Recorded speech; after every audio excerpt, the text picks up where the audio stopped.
Peter Tatchell shot to prominence in the Bermondsey by-election of 1980, but this is not where his story ended. He has pursued for half a century a worldwide campaign for LGBT and other human rights, and that's been greatly to his personal cost. Peter Tatchell joins me now. Peter, welcome to the Alex Salmond Show. Good to join you. Give me an idea of the sort of attacks you've had over that long period you've been campaigning for human rights.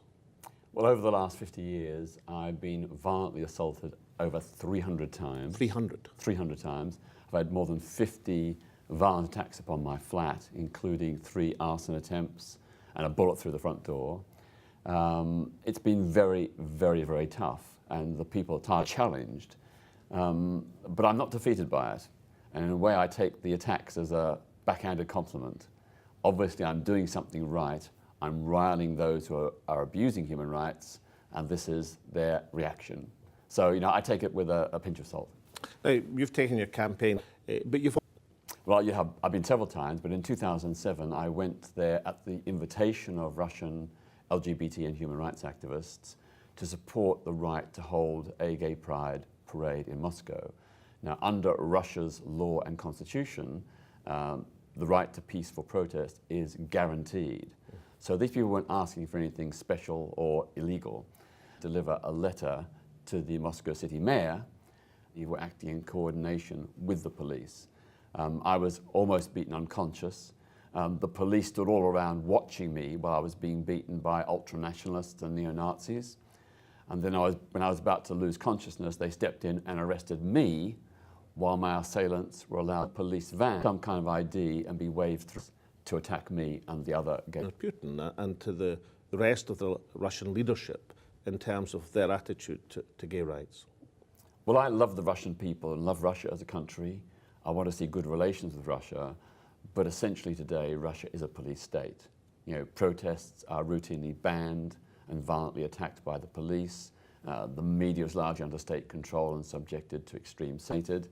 This is a law in Britain. That's really an addition to a whole litany of terrible things that the Russian state is doing. And I do think that with any human rights abusing regime, whether it be Russia or any other country, the international community needs to take a stand. And I would like to see the universal application of the Magnitsky Act to penalise. The act on financial transactions which allow the targeting of specific individuals. That's right. Under the Magnitsky Act, human rights abusers, not just Russian, but anywhere, would be subject to the seizure of assets, travel bans, and other kinds of financial penalties. I think we need to take a stand against all human rights abuses. And I'm not saying that Britain and the United States have a blemish-free record, but what Russia has done to its own people and what it's done in Chechnya, Georgia, Ukraine, and Syria are clearly violations of international human rights law, and we need to take a stand. Now, in terms of upcoming events, the Commonwealth, with the summit, which is just coming up, and the Commonwealth Day we've just had this week, and the Commonwealth Games, of course, starting next month in the Gold Coast in Australia. How do you see your campaign as with the Commonwealth group of countries? Well, there are 53 member states in the Commonwealth, and 37 of them have a total prohibition on homosexuality. 9 of them have life imprisonment, and in parts of 2 countries, 2 Commonwealth countries, LGBT people can be put to death. That is completely in violation of the principles of the Commonwealth Charter, which guarantee universal human rights, and which all those member states have signed up to. So again, the Commonwealth needs to wake up.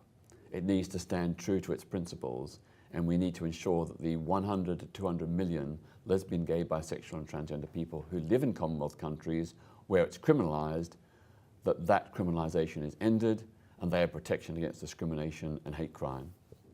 Lastly, is it possible to use events, for example, like the Commonwealth Games, to send out a positive message? And are the organisers really duty-bound to make sure that happens?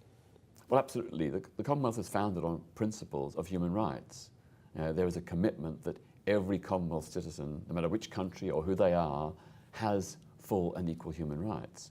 But it's not just LGBT rights that are being violated in the Commonwealth. many other human rights are also being violated. And we just need to say, I think, to Commonwealth countries, if you want to be part of the Commonwealth, you have to live up to its principles. And what is shocking is that Commonwealth leaders completely ignore human rights abuses. They're having a summit in Britain in April, and I bet that human rights won't be on the agenda. And one of the reasons is, of course, so many Commonwealth countries violate human rights. And that has got to change. Peter, it's been a long campaign that you've pursued, as I said, to great personal cost. Over the peace, over the half century, are you relatively pleased with the progress that's been made, or alternatively you think, well, there's so much still to be done?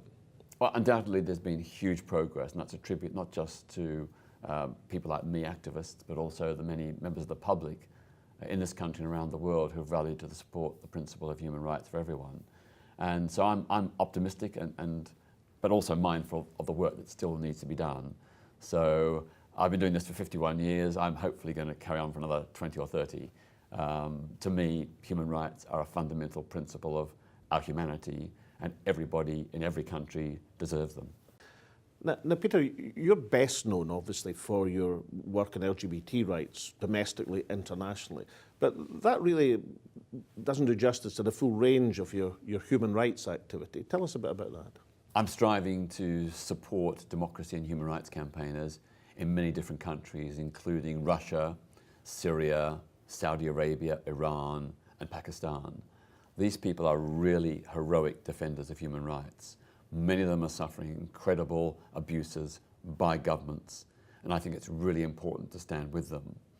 Although I'm a critic of religion in Pakistan, Sunni Muslims persecuted in Iran, to me, human rights are universal. Peter Tatchell, just one more thing. For appearing on the Salmond Show, you're entitled to the Quaich, a Gaelic for loving cup. You know that only your close friends